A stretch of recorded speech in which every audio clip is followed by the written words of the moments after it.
Next up, we have a pre-recorded talk from Josh Grant.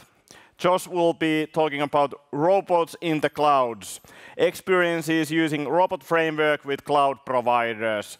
Let's enjoy the talk.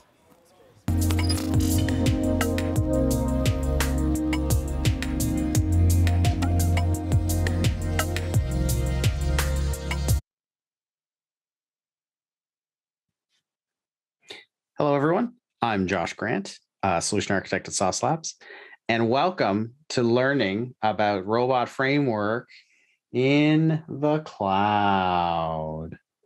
Join me as I walk you through what it's like using Robotframework on or in the cloud.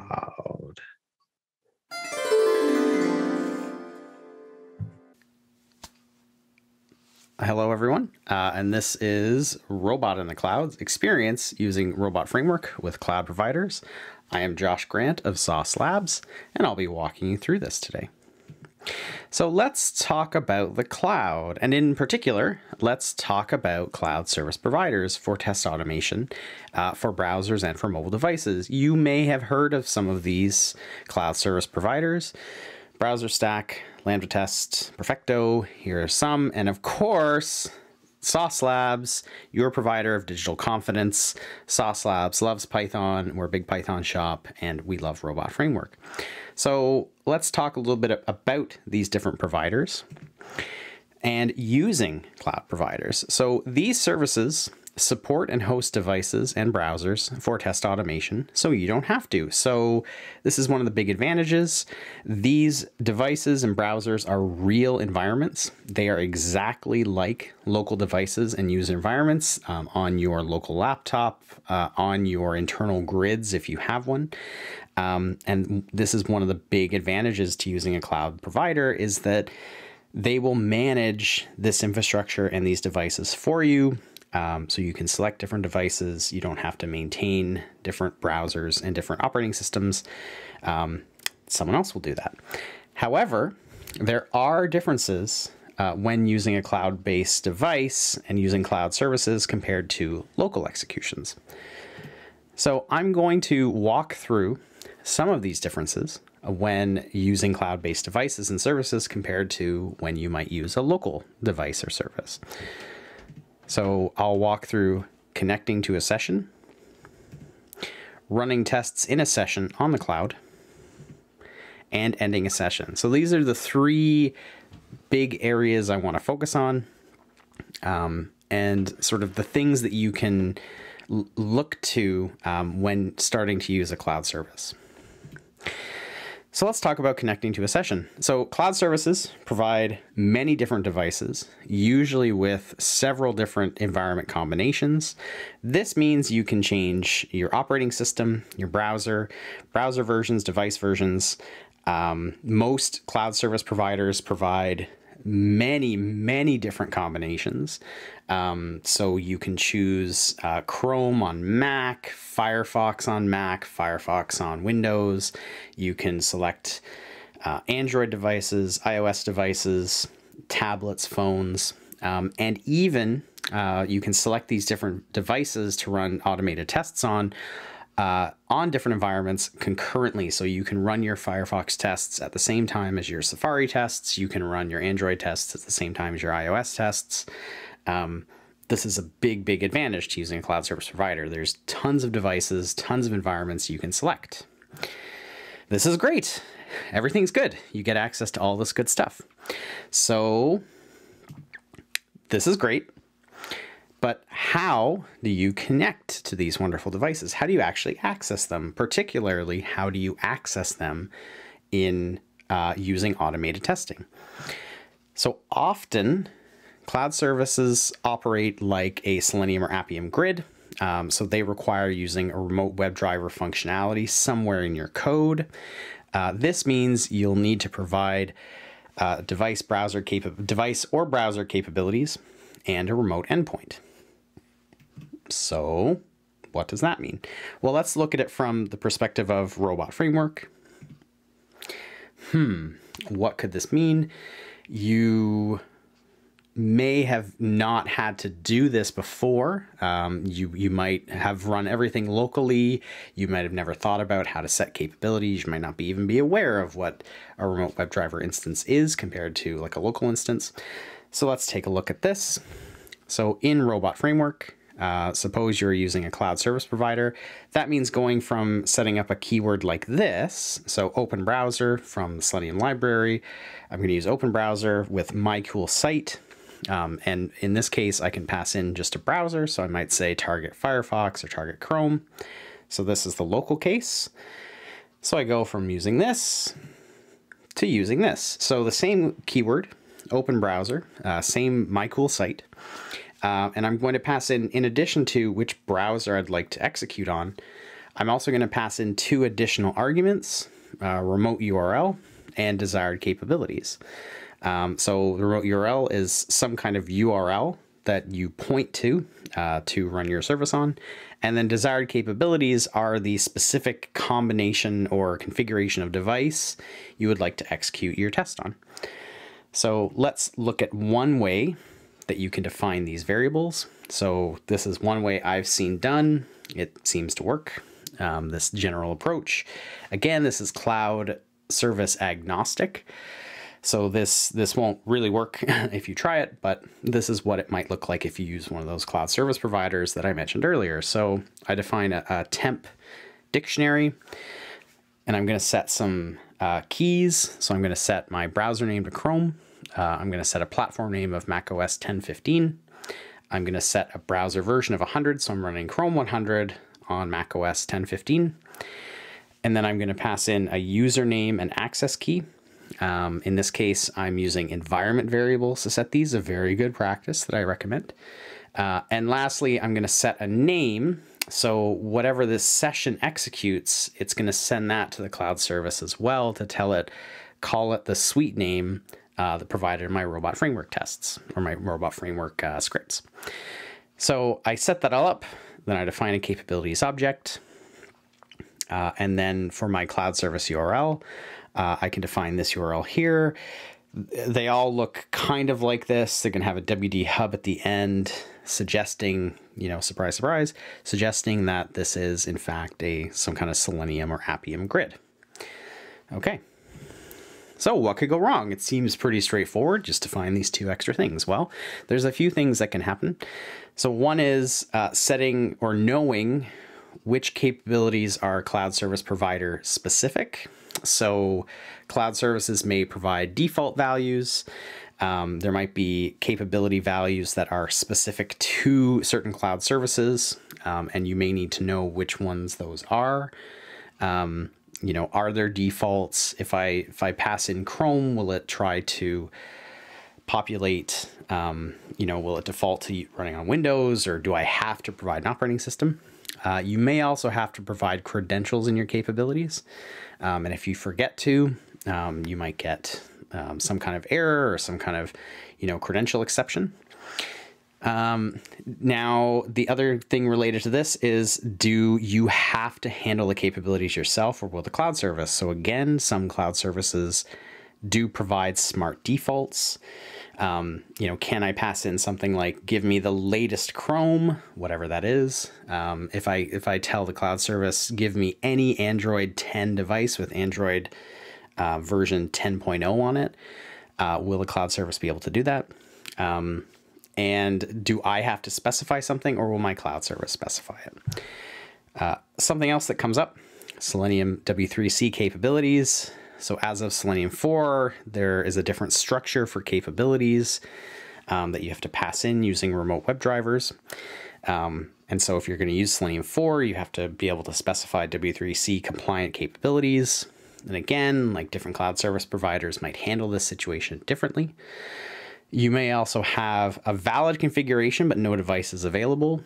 If your example, you're trying to run against a real device and you really want to run against an iPhone 11 running iOS 15.4, if that device configuration is valid, but you can't access it for some reason, there's no devices, or you don't have access to that particular configuration, you might get back some errors.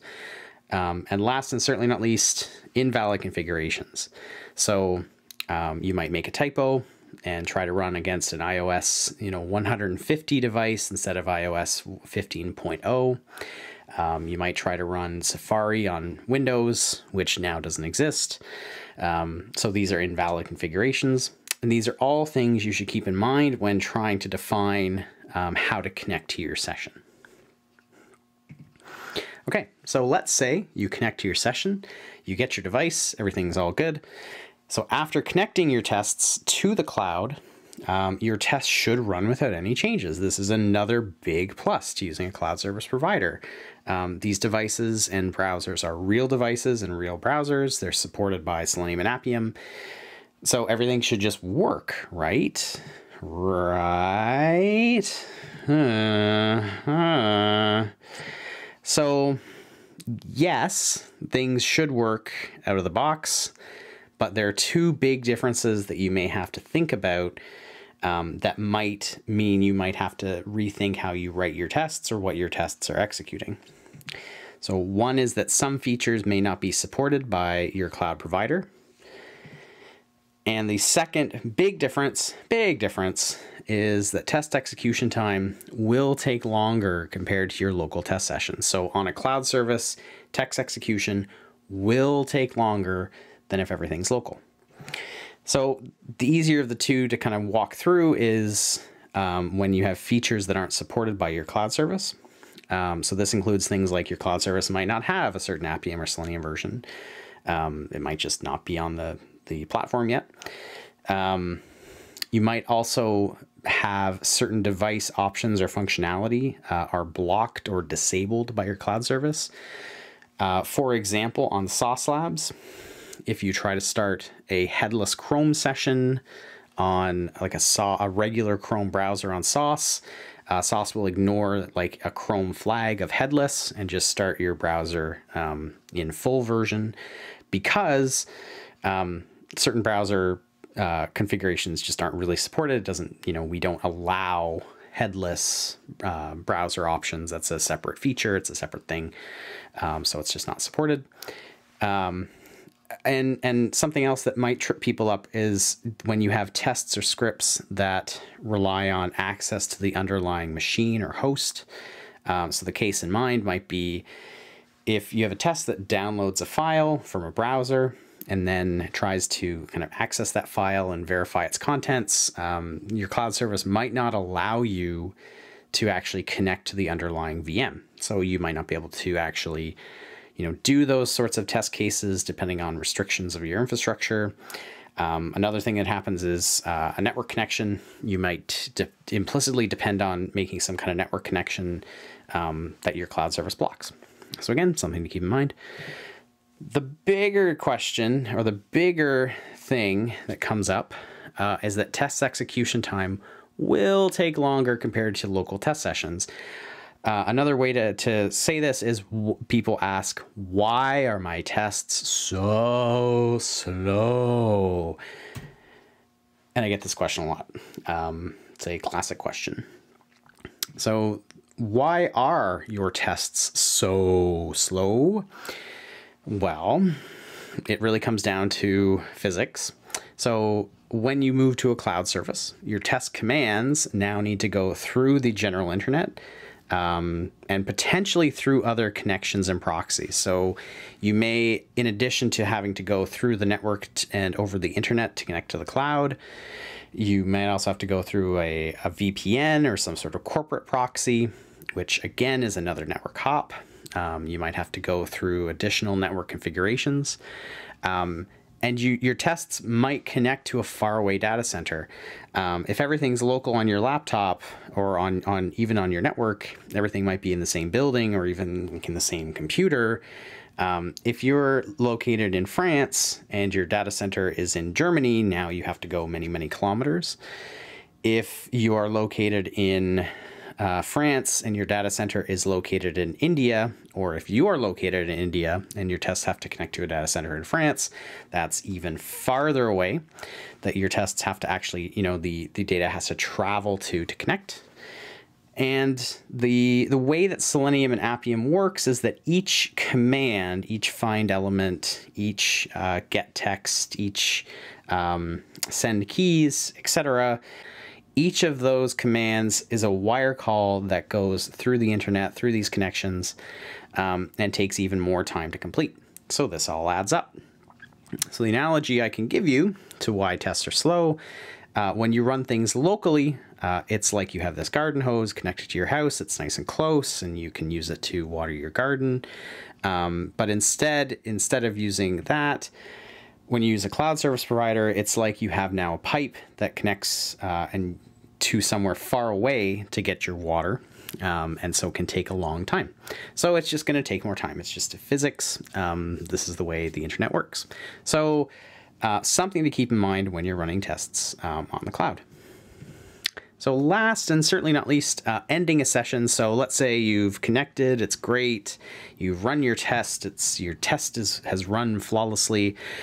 So after this, you might want to end a session, and ending a session should be pretty easy. It's as easy as calling close browser for browser tests, or calling close application for native mobile tests. With local executions, you may not even do this. You might write your tests, and you might not even have these keywords in your test, because your local tests might spin down. If you have a container or a local grid, you might just tear away or tear down your VM to put it back in the pool. Or you might just leave the browser open. You'll close it manually or have a cleanup script that happens later. And for physical devices, you just unplug it. Maybe just unplug it from the USB, so you don't even need to call these things. With cloud providers, you absolutely need to call one of these keywords in your teardown. I strongly recommend this. Please do it. Why should you do it? Why do you need to close your session like this? To avoid timeout errors. So these, might make your test results confusing. Resources are not infinite. If a cloud provider is waiting on you to send commands, it's not receiving any more commands. Many cloud providers might have some kind of timeout. So if no commands are received in a certain period of time, your session will end with an error. So this can be confusing. Instead of tests passing and failing, now you have skips and you have things that are confusing. You want to avoid wasting your time and money. If your device is simply just sitting there waiting for a certain period of time, that's going to make your test execution time longer. You might also waste money if your cloud service provider charges by the minute or charges by the hour. Every minute or hour that your device is just sitting there doing nothing is money you could not be spending. And you also want to avoid taking up physical devices that might cause, you might want to avoid taking up physical devices that others may need to use. Physical devices that are sitting on a rack, they are physical, and so if someone is using them or it is in use, someone else cannot use that device. And so if you close up your session, you avoid taking up precious devices from other folks, including people on your team.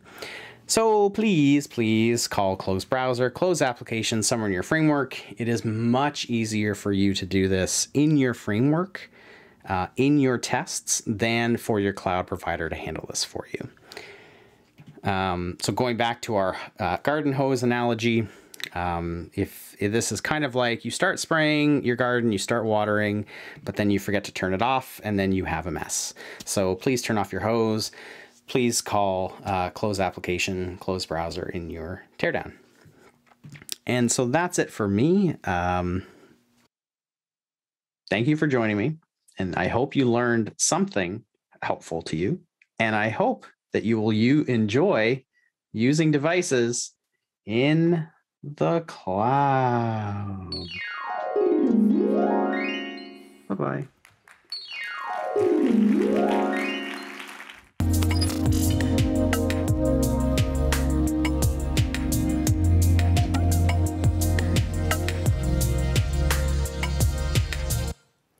Hello, Josh. Hello. Nice to be here virtually. Nice to see you. Hey, let's give a round of applause for Josh for excellent presentation. An excellent green screen effects. Like I love that. That was excellent. Hey, we have some questions for you. For these kind of cloud services, I must install Robot on every target system, right? Wouldn't it be more efficient to have a Robot host and access that target systems through APIs? Yes, so great question. So if you are using Selenium or Appium, you do not need to install anything on the cloud service. You connect through functionality in Appium or Selenium, and the associated Selenium Library and Appium libraries in Robot. So you don't have to install anything. It's the beauty of Selenium. There could be exceptions. There could be other ways you could configure things. But for those cases, you don't. You can just connect using the WebDriver. So, yeah. Next question is about Source Labs. So basically, if I upload my build there, how about security? How about liability? Yeah. Yes, great question. So this is Sauce Labs specific. I can't speak for the other vendors. So we take security very seriously at Sauce. We do have some security certifications, SOC 2, and there's an ISO certification. If you upload your application, it will only be available to your team. It will only be available, to your team. It will be removed after a certain period of time, 60 days. It's possible to remove it sooner if you have other needs. So we are very security conscious. So those sorts of things are taken care of. Then one question from Aymen Afia. Is it possible to upload the automatically each build to your system? Basically, I think it is possible using CI. So basically, yes. Yeah. So the answer is yes. So is it possible to test in-house web applications with and cloud service browser? Yes. So the answer is yes. I'll keep this as agnostic as I can. So many cloud service providers like Sauce Labs do provide some kind of utility to connect to a local infrastructure. So if you have some kind of a test server or staging server internal, you can connect that to a cloud service through some way. I could talk to you for a long time about how Sauce does this, but no one wants to hear about it. But yes, this is usually possible depending on the cloud service provider. Yeah. Can you give some rule of thumb for estimating how much longer Appium test runs would take in the cloud? Yes, the clouds. I love it. I love it. It's so good. I love this. So the rule that we follow at Sauce is for a single test, that test execution takes around, on average, 2 to 3 times as long. But this is why you follow good practices like parallelizing your tests, optimizing your test calls, this sorts of thing. But like 2 to 3 times is what we would expect. Your mileage may vary. So. Few more questions. Will you add Robotframework examples to official documentation of Sauce Labs in the near future? Ooh, hot topic. Wow. Ooh. You can say maybe. I will get back to you. We have examples. We have examples, not in our documentation, but yeah. Can you run one test using 2 different mobile devices simultaneously with exactly the same time? Switching actions from one device to other and vice versa. So basically connecting 2 mobile devices. Ooh, I would say, again, I don't know for other services. Sauce, no. I would say no. Most of our devices are designed to be completely independent, but could be something in the future. I don't know. I would say no. Your connection is breaking a bit, but hey, Josh, thank you for the great talk. Thank you for the answers, and we'll see you in the cloud. Hey, thank you. Bye. Thank you.